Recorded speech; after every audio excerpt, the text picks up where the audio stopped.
Yay, happy Wednesday. We are live. Welcome, peaceful and profitable entrepreneurs. I'm so happy you're here. If you're live or joining the replay, please feel free to comment, ask questions. That's what I'm here for. I'm a few minutes late. I apologize. I had started this and then my daughter is out of school for the summer and the neighbor kids walked in and the dog was going crazy. And so I just shut it down and now I'm starting over. So we're back at it. I've got my Facebook pulled up so I can check out any comments or questions if you pop on or catch the replay. This is one of those subjects today. We're talking about costs and how they affect pricing in your business. And it's just, it can get really detailed and complicated. And so, this group has new entrepreneurs, it has seasoned entrepreneurs. We have people in the service industry, or service based and then product based. So there's just a wide range and I want it to really support you and serve you. So let me know what specific questions you have and I'll be sure to answer them. I always pin these at the top of our Facebook group so they never go away. If you comment on them, hopefully I'll see it and then I'll be able to respond back. And they're also on our YouTube channel. So they are always here for you so you can catch them if you need to. But I'm really excited today. We also have an announcement. Sarah, our bookkeeper, her birthday was yesterday. So wish her happy birthday. My sister's birthday is this weekend. So shout out to her, even though she'll never watch this live stream. She's not in this group. She's a physical therapy assistant and has no interest in starting a business. So that's fine. But I just want to wish them a happy birthday and have a wonderful year. And we'll get started. I love talking about costs. This is something I do tons of work with my one-to-one clients and even 90-minute intensives with people. They just need another set of eyes. They want another brain looking at stuff because there's really a lot that can go along with this and you can make it as complicated as you want to.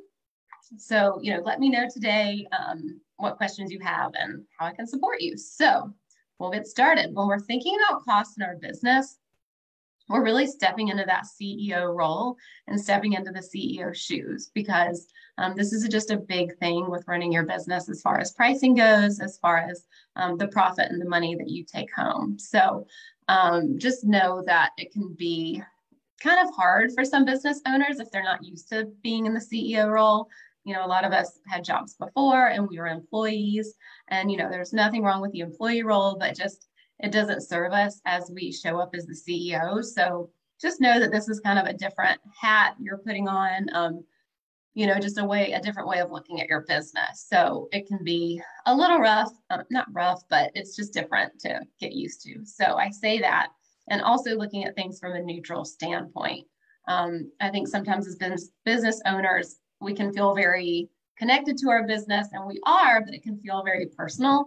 So I want it, to get curious about our business and kind of be a detective and dig into it and use the information from a neutral standpoint, not from like I'm bad at pricing or, I should have known better than to buy from that vendor. It cost me too much. Now my gross margins are down. Now my profit is down, kind of can open a whole can of worms that I really just want us to come from a neutral standpoint, whether you need to do some journaling or, just talking to a friend or something to kind of step back and look at your business, not from such a triggered personal space, but from I'm the CEO of this company, like what does it need from me now? So that's kind of the first thing to think about, kind of the foundation from where we're starting. And I always like to, when we think about cost, solve the right problem. Because like I said, there's just tons of metrics, tons of formulas we can do. So think about like the problem you're trying to solve in your business and, go from there. And so if you're trying to solve a gross profit, problem or trying to increase that, or you're trying to maybe think about increasing your employees, how many you maybe increase for the busy season, you hire more people, or you're getting busier and you need more space and you need to think about increasing your warehouse space or a bigger location, whatever that is, think about when we're looking at cost and the metrics you want to do, what problem are you trying to solve? What information do you need? Because that's really going to help us focus on the correct things. And, we all understand as business owners that revenue minus expenses equals profit. So if we lower the costs, we can increase the profit. But first, we need to know how costs affect the revenue and making money, because we don't want to cut costs that will make us money, even if it's indirectly. You know, a lot of people come to me like, oh, just tell me what costs to get rid of and I'll get rid of them. But it's kind of like, well, you know, like the bookkeeping, maybe you not doing the bookkeeping is going to help you go generate more revenue. If you're just sitting there having to do these tasks every day, you know, when you could go out and connect with potential clients, turn those into conversions and customers, you know, that can really decrease your revenue. So it doesn't always mean direct cost, and we'll get into that too. But just know, like, take a step back and look at your long-term goal and figure out what you're trying to do. So that's kind of my little spiel about that. But let's dig into this because, you know, we're talking about two costs. So we have direct and indirect. And you want to think of direct is what you have to have to hand your product or service over to your customer. So that usually involves, you know, anything with cost of goods sold. So anything that includes what you need to make it or what you need to create it, or if, like for me, bookkeepers doing the work, you know, whatever that is for you, those are the direct costs that if you didn't, you know, have these costs, then you wouldn't be able to offer this product or service. And the indirect costs are the things that you just need to run your business, you know, rent, employees, internet, you know, kind of those sort of things. And so within those two categories, there's fixed and there's variable. And so I think it's really interesting to take a look. If you've never done this, I love to pull up like a profit and loss, and you can either print it out and write next to each account, or you can kind of pull up your profit and loss or pull up a spreadsheet and go through and, you know, look at what each cost is. So fixed, and, you know, I'm very like Amelia Bedelia, like I'm very literal. So, you know, fixed cost doesn't mean it's like exactly the same every month. Like your internet might change, some of your utilities might change, your payroll might change a little bit. But basically, you know, you're paying this bill every month and it's generally the same. I like to kind of annualize it. So maybe look at your P&L from the last year and kind of get that amount for a monthly total. Like you can get the total for the year, then kind of divide by 12, and that kind of gives you your average for the month. And so when you look at your P&L, you've got your, you know, kind of, you know, your fixed and your variable, because you got your revenue, your cost of goods sold, and basically anything above gross profit is variable. So that should all be kind of in your COGS area, like cost of labor or whatever else that directly goes into that. And then underneath that are kind of the overhead operating expenses. And then, like I said, within each of those, you can do fixed and variable.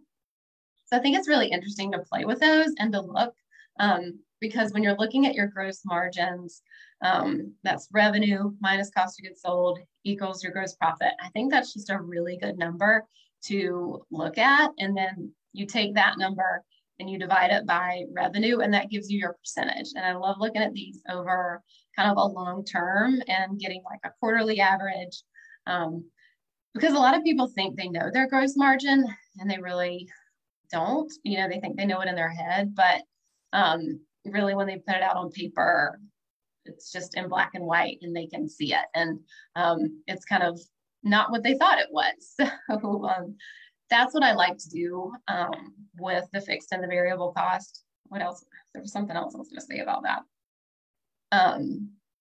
So, you know, basically variable cost will rise with revenue. And, you know, some fixed costs will rise with revenue once you hit a certain threshold. So once you hit a certain capacity with your warehouse or your storage location or with your employees, like once you hit that level, you may need to increase the space or increase the number of people you have. But usually, you know, things like rent and payroll, those are pretty much the fixed cost until you reach that next level. So I love getting an overhead rate. So you kind of get all your overhead costs and divide it by your sales number. And that gives you like a percentage. So if you had $4,000 worth of computers and, you know, like you purchased $4,000 last month in computer equipment and you had $16,000 last month in sales, that basically works out to like 25 cents of overhead per every dollar you earn. So I just think that's a really fun calculation. I mentioned doing that gross profit margin. That's kind of the first, at the top of the P&L, revenue minus cost of goods sold equals gross profit, and getting that direct margin for your variable costs. And then also using that overhead cost and getting a percentage for that. I also love getting an overhead rate for like your day or your hour. So you can just take that overhead rate and, do a calculation with the number of hours you're open in the month or the number of days. It's just really eye-opening for businesses to see like, okay, this is my overhead basically for the month. This is my overhead for, each day that I'm open. We can kind of use like employees, so we can get that payroll number and kind of divide that into revenue, so we can see kind of what revenue that payroll cost is generating. I know I feel like I'm getting like really detailed into the nitty gritty right now. So if it's too high level or too detailed, let me know. If you're like, this is over my head. I really want this to be beneficial to you. So let me know if you have other questions. But when we're talking about pricing, this is just something that is kind of a must do. If you're a business owner and you're figuring out your pricing, like you can kind of look at the average in your industry. If there's a coffee shop down the street and you're a coffee shop, like you could kind of base it on that. But it's really interesting. Even if you can't charge a higher amount, at least know what your costs are for you. And I just like to do a good old-fashioned spreadsheet. Like if we have certain recipes, I kind of have like a tab for all the ingredients, and then each recipe is on another tab. And so we kind of pull the cost, because all the ingredients might have different vendors. Like maybe this month we order from this vendor, another month we order from this vendor. And so that price can change a little bit. And so having it pull on the spreadsheet, pull to each recipe, the ingredients. And of course you have to do some math and to do Googling with like converting, like maybe they sell it in gallons, but we are measuring it by cups, whatever that conversion is. It makes my head hurt, but it's fun to do. And I just have to Google, because I'm like, I used to know this kind of stuff, but now I don't. Can't hold everything in our brain. But I think that's just a really interesting exercise for business owners to do. And I love doing it with them. That way we're getting each kind of recipe or product and playing with those numbers. And what does it look like when if we have to buy some stuff from Amazon, which might be a higher price than if we buy it from this vendor, but this vendor's sold out for the next month, kind of playing with that. Even if they don't change the price, they at least know like, okay, this is costing me more and it's costing me this much more. So they're not surprised at the end of the month when their profit is down. Or what are the other ways we can add value for our clients and increase revenue without increasing the cost for us? Kind of looking at what things don't cost us much that we could bundle and put with the, items that have a lower margin. So that is kind of the logistic way I like to plan this out and do it. That's for the direct cost. Having the spreadsheet with all the ingredients, all the input, having each product or recipe on a tab, and then kind of playing with what that looks like. And then having another tab for the overhead, so that you can get an overhead rate for that product or service. And definitely with the service industry, or, service-based. When I say service industry, I think of like restaurants, but, people like me or OBMs or VAs that are service providers.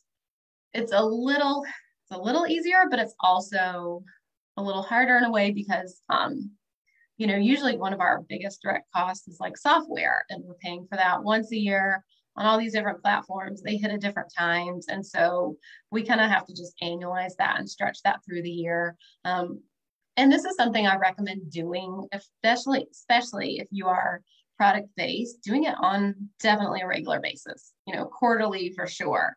If you need to do it more than that, I highly recommend that.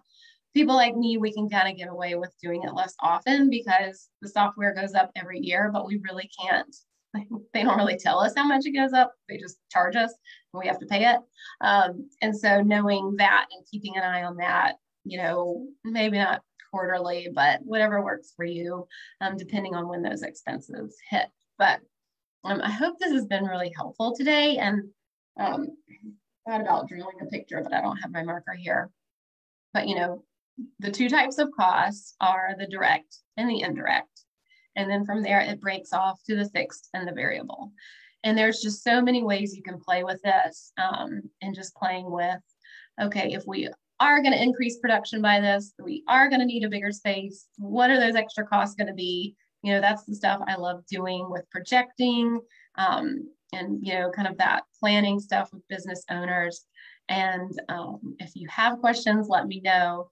I really want this to be something you can take and use, but I don't know if I was specific enough with the pricing stuff, but I gave you the framework for the spreadsheet that I use so that you just get those indirect costs associated with it, the direct costs associated with it, and you kind of just add those together to get your overall cost for the product or the service. So, and then from there, it's up to you to decide, like, how much margin do we try to put on it? Well, if we try to do 50% margin, we're really going to outprice ourselves from everybody else in the industry. Okay, we're going to keep the margin lower. What else can we do to increase the revenue on that and just overall value without increasing the cost to us? That's just all fun stuff that I love to play with. So if you want any support in this, ask your questions. Obviously, reach out to me. I do intensives with people on this all the time. It's probably one of the main things that people hire me for, the intensives, just because it's more fun to do it with somebody else, and have two heads are better than one. A lot of business owners just don't have the time for this. So I am so thankful that you're here, and I'm here to support you. So let me know if anything else comes up after this is over. But thank you for being here. Happy Wednesday, and I'll see you next week.